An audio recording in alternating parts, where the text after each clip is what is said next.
see that very often in the UK. I've not touched this in weeks because I've got absolutely full motivation at the moment. But if I don't do it, it's never going to get done. So it's time to take the engine apart and fix what I hope is just the head gasket. So let's go.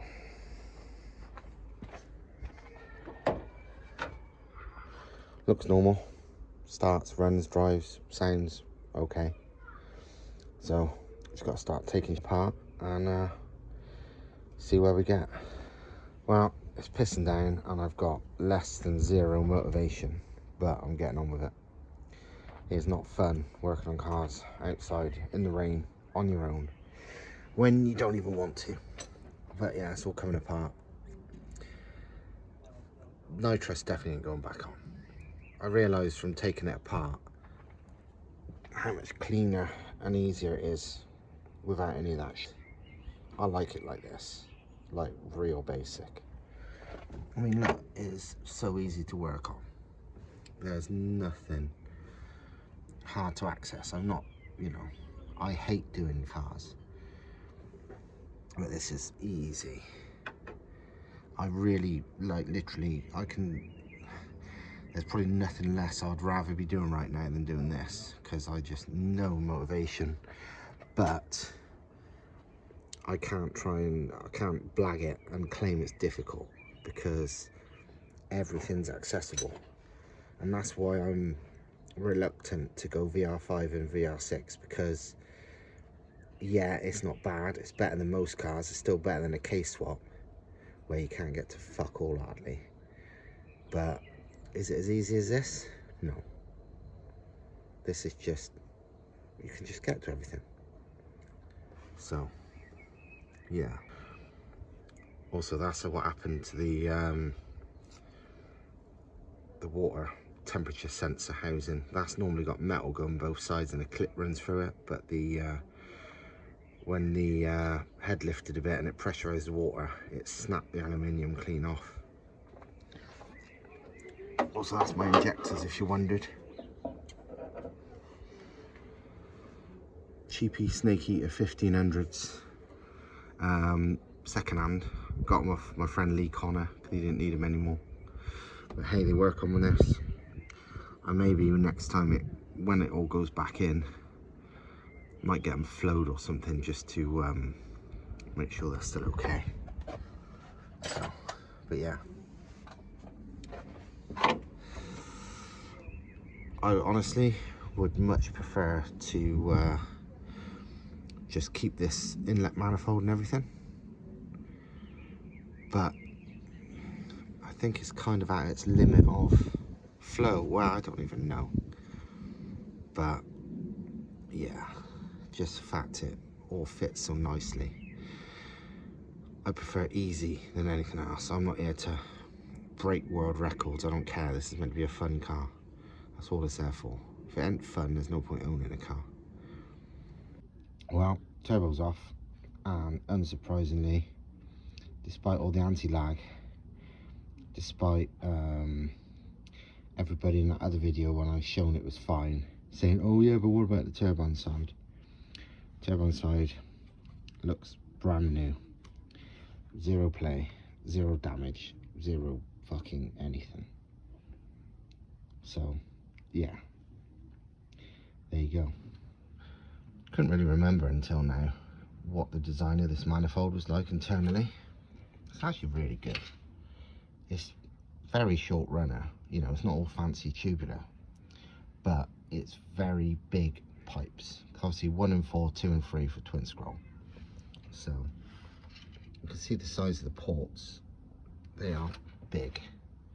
I think it's 40 mil each one, and you can see they are pretty massive. They can do some serious power, so I'm definitely in no hurry to change that. I think the main restriction is probably the throttle body, the head ports, maybe the turbo. The turbo's only a 58 mil, it's not big. But manifold, no, I don't think so. It's basic, yeah, but can it flow? Also, yeah. I'm still at it. And yeah, downpipe's off, lambda sensor's off because I want to replace it because it's never been changed. So I'd rather have a brand new one that I knew was, you know, accurate. But yeah, everything's easy to remove, like relatively speaking. And this is why I want to stick with what I got. Like a VR6 or a VR5 is better, as in ultimately better if money isn't an object and working on it isn't an object.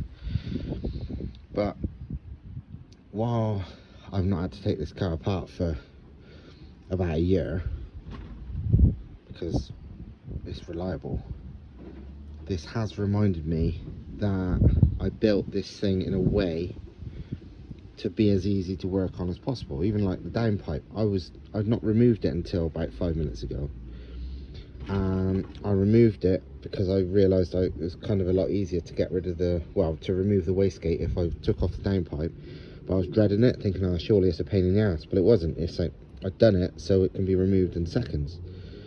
So yeah, I'm quite pleased with how I built this. I don't remember much because I built it and it's never had to really come apart. But it turns out I did do it in quite a clever way.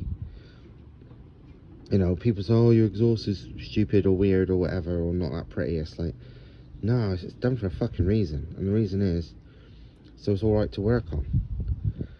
And yeah, if I went VR, the VR engine sort of sits vertical. So it's far further back. And it's much closer to the bulkhead. And it just makes the stuff at the back, yeah, you need that removable bulkhead basically, and yeah, that's a good thing. Like the removable bulkhead makes it not bad to work on. It's still easier than, to be honest, it's easier than all these V6 swaps they do to these cars, and easier than K swaps, but still not me.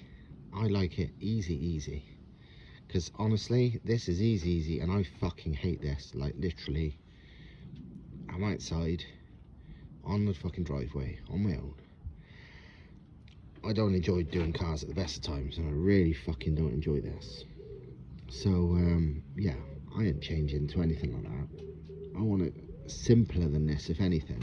That's why I'm removing the nitrous and leaving it removed. You know, I might even do that removable bulkhead on this, but only to gain even more room, not to actually use it for its purpose. Although I don't even think I can be bothered, because it just adds effort.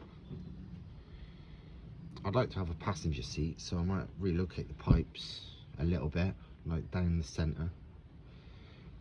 And I need to look into if that throttle body and inlet plenum is truly restrictive. I've seen people make over 800 brake on 60mm throttles and whatever, and not big plenums. But how much am I losing out by having that? Or if I can fit bigger? I don't mind modifying that plenum, like getting a bigger throttle welded on it, but if the plenum itself is the restriction, then that's irrelevant. So yeah, it depends, but the big advantage is it's easy to work on at the moment, and I wouldn't change that for all the fucking power in the world, to be honest, because this isn't a fucking car to break records or you know, get internet points. It's a car for me to enjoy, you know, like driving, like owning, and if it's a cunt to work on, I ain't gonna enjoy it. So yeah, it's a trade-off, but this is like from experience. Most people, you know, they get all excited usually because it's like their first, you know, their first proper modified car, and they go wild because they don't realise the downsides of it. I've been there and done it millions of times. I know the fucking downsides. And yeah, if you're paying somebody to do work on your car, then the downsides aren't a big deal, because it's their responsibility, not yours. You're just paying them. But when you're truly doing it yourself, like I am, it's a big issue. Here's a good example of what I wouldn't do if I could do anything about it. Here's this wastegate, for example. Just a normal 38mm 2-bolt wastegate. but due to how they're mounted, and obviously the head of the wastegate being where it is, you just got to undo these Allen head bolts, what, like quarter turn, half a turn at a time, and they're long. So yeah, you can access it, but it's just over and over and over and over. You can't get any you couldn't get a socket with an Allen head on it, because that's in the way. All you can use is a traditional Allen key. This one I've twisted to fuck, but it still works. And you just got to do it and do it and do it. And yeah, it's not hard, but fuck me, it's boring, because it just takes forever, or feels like forever. You know, if I had it my way, it would be some kind of easy to remove V-band setup, but without a completely different manifold, and I don't want to, because this manifold is very good, that ain't possible. I just got to live with this. But considering how hard most cars are to work on, most cars you couldn't even access the downpipe, access the wastegate this easy, I can't complain too much, but it's just not what I would choose if I had an option. Right, cam belt snipped, cam cover can come off. Let's have a look. Looks like it always did. A second-hand, unrefurbished AVV non-turbo head. The only thing I cleaned was this, and it's still clean, so yeah, not surprised considering I, you know, service it regularly.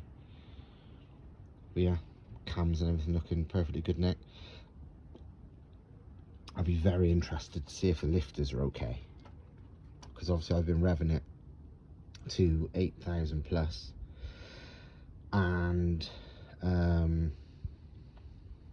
they say sort of 8,000, beyond 8,000 is where things get a bit sketchy for damaging the lifters. They can do it, people go well over 9, but it gets harder and harder on the lifters, so we need to make sure the lifters are okay. But apart from that, yeah, it should be alright. But yeah, it's time to take the head off now, so I'll go and get the stupid little socket, and done. Well, that's a bit shit.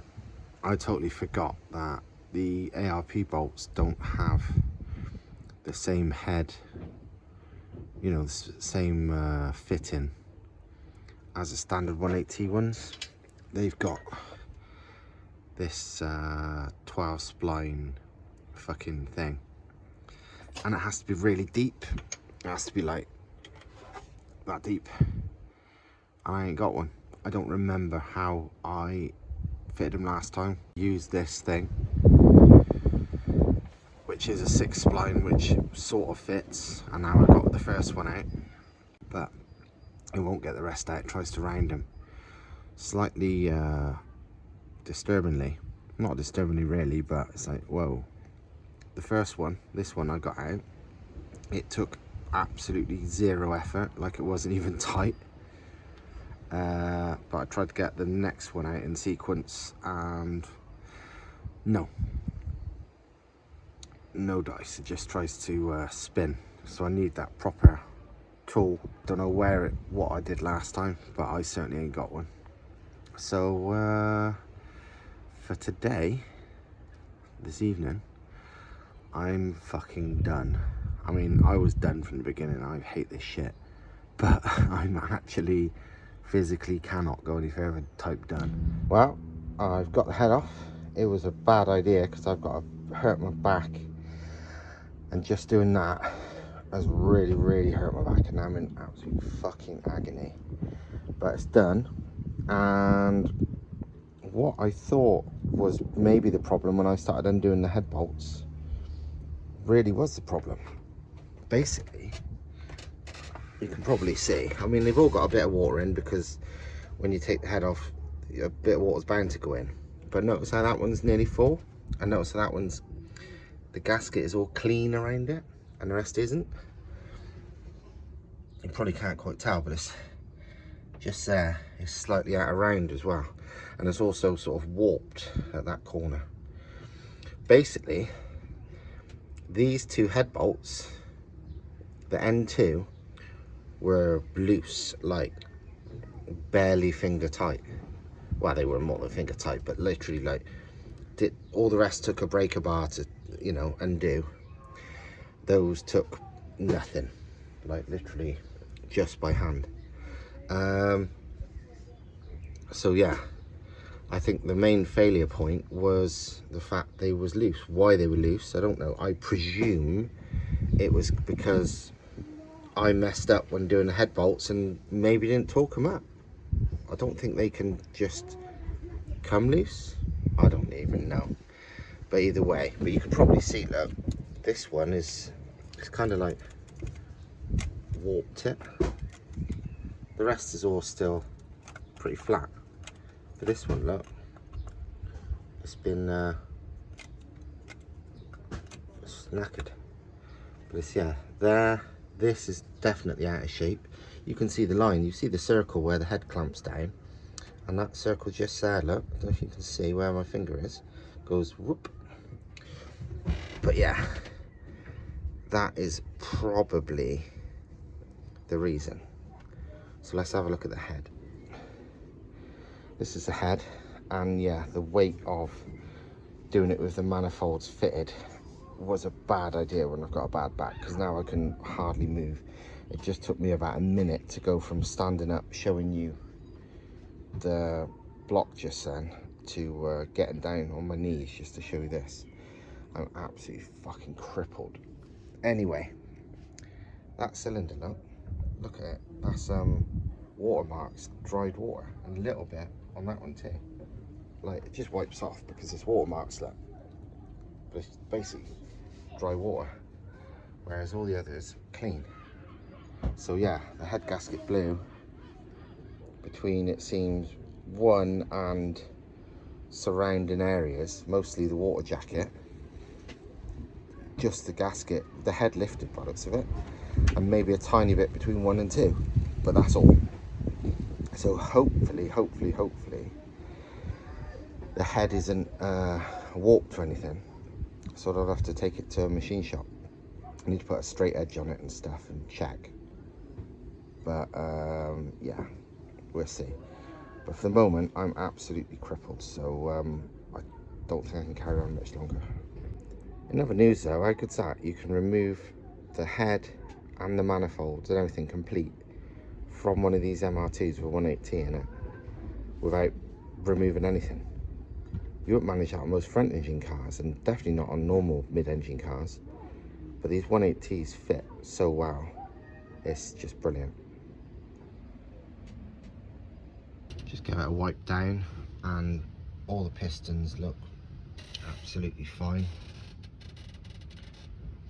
No damage, no sign of debt, no nothing. I knew there wouldn't be. They're basically practically unbreakable unless the tune's wrong. Literally just wet and oily. Considering the compression, when we compression tested, it was fairly low, and I better double check the old video to make sure it wasn't those two cylinders, because if it was those two, then that was probably the issue. But if it wasn't those two, I don't think it was. I had a feeling it was these. I don't remember anymore. But I better probably whip the sump off, get the pistons and rods out, and replace the rings, just because you may as well. With the head gasket off, you can see what I mean about it being warped at that end. It is fucked.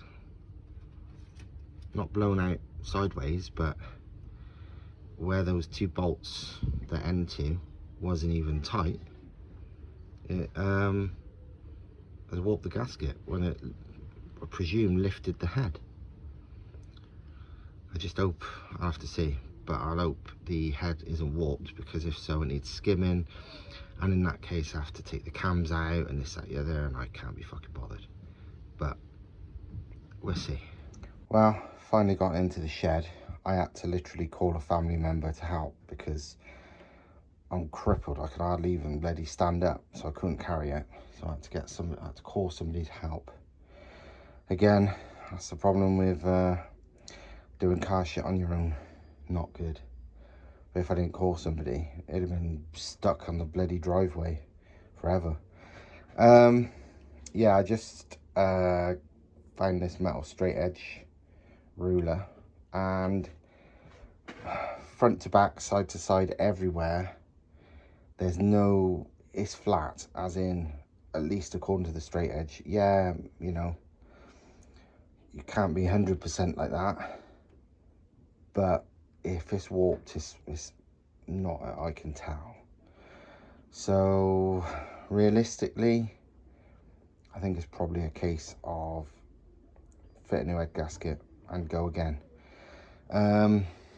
Do I do the rings and everything first? Do I check the bearings first?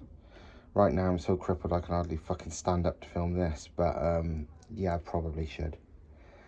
But yeah, good news, I guess, apart from the fact I'm absolutely crippled. So yeah, this video is not going to be a very exciting or very fun one, because I'm absolutely fucking miserable filming both of this, and it's just going worse by the bloody minute. But the head itself seems okay, I must admit.